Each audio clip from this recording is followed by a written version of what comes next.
वसुधैव कुटुंबकम हा विचार घेऊन चालणारे संदीप परब म्हणजेच निराधारांना आधार देणारी, आनंद वेचणारी एक संवेदनशील व्यक्ती।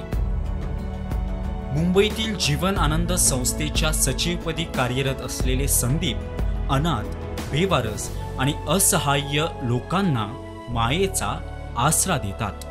आतापर्यंत 3 आश्रम उभारून त्यांनी समाजकार्यात खारीचा वाटा उचललाय।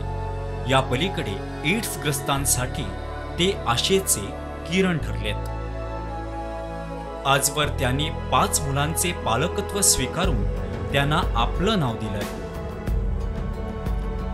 या संस्थेने दुर्गम खेड्यातील 14 मुलांच्या हृदय शस्त्रक्रियेची जबाबदारी उचलली आहे। गोव्यात ओपा आणि म्हापसा येथे जीवन आनंद संस्थेचे आश्रम आहेत। निराधारांना जीवन आनंद देणाऱ्या या सेवाव्रती वाटचालीला आमचा आदरपूर्वक नमस्कार।